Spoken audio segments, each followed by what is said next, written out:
Wasn't that long ago? I said some things I shouldn't have said, and I'm sorry. But you know, ever since that day, I vowed to myself, leave you mine again. Just listen. Sitting here, wondering what went wrong. Why did you have to leave me?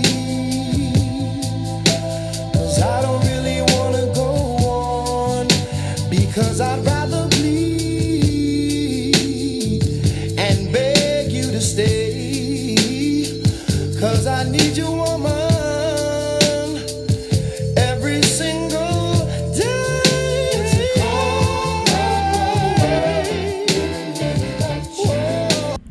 Beautiful. Hey everybody, thanks for joining me on my show today, The Reality of Things. I'm your host, Ultrastand Pheonix, and today we will be discussing so-called black people will never learn. We're going to dive right into it. Back in the days, one of my, how could you put it, not a mentor of mine, but I looked up to him because he was a strong bronze man. Khalid Muhammad. If you guys saw on one of my broadcasts, I had him of one of my top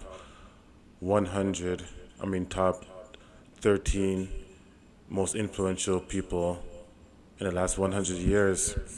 And he was on Donahue back in the days, talking about black issues and the black cause, or the so-called black issues and black causes. And Donahue brought up a question about, he was asking Khalid Muhammad, how could he say such an outrageous statement about kick out all South Africans, we'll give you guys one day, and we'll kick out or we'll kill men, women, and children. And Khalid Muhammad answered simply, if you let a man into your home, or not even let them into your home, he said, if you let a man a man comes into your house, kicks down your door, rapes your family, beats your family, takes everything in that household, and parlays everything in your household into wealth, that person's a stealer. That person's a murderer. That person's a rapist. That person is a degenerate. That person is something that's not, or you can't share something with that person because they did everything vile to you. So you're not supposed to share anything with that person. But yet still, he still said, we'll give you 24 hours to leave. Be merciful. And he goes, Donahue asked him, well, how's that nice? You're glorifying murder? Because he asked him another question about another man called Colin Ferguson who killed 4 commuters in the New York train city back in the 80s. How he loved them. Khalid Muhammad simply answered again, I love Colin Ferguson the way America loves their generals. General Schwarzkopf, General Westmoreland, General Patton, General McCarthy, General Eisenhower. So, what's good for the goose is good for the gander, basically, he was trying to say. So how does that transform into so-called black people will never learn? Well, what Khalid Muhammad was trying to say there is that we have sympathy for our oppressors. For some reason, they do things to us, and we still feel the need to kowtow, to coon, and to still feel included in their society when they're proven. But on a reasonable doubt, they don't want you to be a part of their society.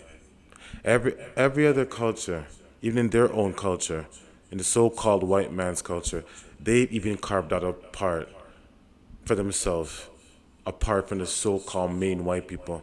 Remember, not too long ago, Italians weren't called white. Greeks weren't called white. The Portuguese weren't called white. The Germans weren't called white. okay? When they came to America and Canada, they were immigrants because they weren't native to this place, okay? So when they came here, they were also immigrants, but they carved the place out for themselves, you know? The Italians took the construction, the Irish took the police force, the Germans took the bakery and the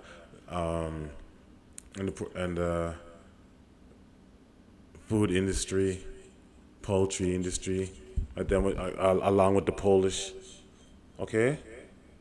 But so-called blacks who are not even immigrants to North America, who are actually the real natives, because we are all over the planet. So you gotta forget that narrative about we came here in some slave ship. We already here. The whole planet was ours. All right. So we have sympathy for everybody else, for except ourselves. Why? Because we don't love ourselves. We do not like each other. Killing ourselves invites other people to kill us. So when we're murdering ourselves in the street, killing each other in the street, gangs, it doesn't matter about how much Black Lives Matter you're crying and stuff like that, because we're still killing ourselves. Why am I bringing up all this? I'm bringing up all this to say this. A murder took place with a police officer in Minnesota that killed a brother. And George Floyd, that's his name, that's it, so I was looking through my notes. George Floyd. Apparently, it was over they arrested him over, I think it was a $20 counterfeit bill, but he deserved to die for a $20 counterfeit bill. Anybody could get 20 fit counterfeit bill, excuse me, the same way he might have not known he got it. He might have been passing to somebody not knowing that it was a 20 fit counterfeit bill. Let's just say, to digress the argument, that he knew it was a counterfeit bill. Did he deserve to die like that? No. But at the end of the day, does it matter? Because if we're just gonna keep on killing ourselves, and then when it's time for them to kill us, what are we gonna do? Burn down the city, march for a couple of days, and it's over. You have to have a self of a self of sorry, love of self kind. Okay? You have to have a love of self kind. When they say white supremacy, it's so-called black people don't get upset about white supremacy because they think that white people are supreme. So-called black people are upset because when white people say white supremacists, that they think that they're supreme. The white people think that they're supreme. That we think that we're not supreme. That's why we're upset. We don't see ourselves as being supreme. Black people, so-called black people, do not see ourselves as supreme beings. No more. Maybe back in the days, in the ancient times, but not no more. We see people who oppress us as being supreme. How do I know that? Yeah, I told you before. Look at my other blogs. Sisters walking around, blonde hair in their head, weaves, red, purple, blue. They're dating, they're swirling, they're dating all white guys. It doesn't matter because, like Nubi Minkara says, black and white are the same. So they could date each other. But if you want to be a part of the new bronze race, a new bright race, coming out of the dead black race, then you wouldn't do that. And white people should be happy with that. They really should. Because this is what you want, right? You want to be left alone. You don't want so-called black people to be with you. You should want what I'm saying. Okay? You should actually want it. So, where are we right now? Oh, there we are. The killing of ourselves. How many young black men have died at the hands of young black men? So when you see cops, like the cops in Minneapolis, killing the young black man, rest in peace, you know, I could go on with all how much of us did they kill these police officers, and then you're gonna go burn it down. Watts, L.A., Detroit, in the early '60s, um, Rodney King in the '90s. Come on, it's never gonna stop until we get together collectively in a mindset. We do not have a black culture. It is non-existent. Because if we did, these type of things wouldn't be happening.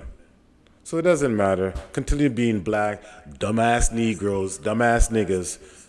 And I know you guys heard this one before. You know why black people were called Negroes? Because we can't grow past our damn knees mentally. We've forgotten how to do that. Okay? It's funny. I was watching the news, and a black bird watcher in New York was fake called on police by a white lady who said that a black man was intimidating her. It's a good thing he had his phone, and they actually fired the white lady from her job, and the black guy forgave her as usual. You see that forgiving spirit of the black man. No matter how much we get oppressed, no matter how much, but it's not being oppressed. In this day and time, there's no oppression. We do it to ourselves. Stop blaming the so-called white people. They're doing what they're supposed to do. Okay? We're not doing what we're supposed to do. Which is what? Getting together as a collective, thinking as one. We're like that damn fist that's open-handed. You ain't beating nobody with no open-handed fist. You gotta close that to make it a impact, a punch, right? So, so-called black people will never learn until we know how to walk around loving ourselves. Okay? Walking around with your own natural hair. No weaves, no going to the damn Chinese man's friggin' hair store to get weaves to go down your damn ass. That doesn't even look like you. You look so damn stupid doing that. Wearing that. Dumbass Negroes killing each other in the street. For what? I went to go see my friend the other day, and he's like, boy, they killed my cousin. I'm like, who's your cousin, man? He's like Houdini, some rapper from Toronto. I'm like, what? I'm older, and I love rap and stuff like the older rap and the odd ones that are good these days, like J. Cole or Kendrick Lamar. But he said, yeah, Houdini died, and I was like, he's from your neighborhood, Jane and Finch, no Shoreham. I was like, I've been there, done that, brother. It's another black thing. I'm gonna say it to you again. Black means not knowing, unintelligent, dark, void, absent of light. That's all it means. It's just a color. It's not a race of people. Well, actually, it is that these days. Dumbass niggas killing ourselves. We're burning down the city because another policeman killed another black man. Don't burn it down. No, you do. Do what you black people like to do and you white people like to do. Go vote. Go vote these people out of office. Me, I say that because you guys are black people. I'm not a black man. Like Newman's not a black man. Young Elder's not a black man. Dr. Malakari Z. York wasn't a black man. The people of Mentellect are not black. We're the new, bright, bronze race, raising out of the black, dead race of people who have a high capacity of thinking. Man, that stuff with that black-white circle of racism, that's dead, man. That's been dead. That's played out. So you guys keep on running around in circles playing that black and white game on the chessboard. We don't got time for that, man. We stay out of their business, stay out of their way. There's nothing they could do no more. It's that simple. All right? So, thank you for joining me on my show, The Reality of Things. So-called black people will never learn. And I really hope you guys have a great day. That was my spew. Ultrastand Pheonix is out. Love y'all.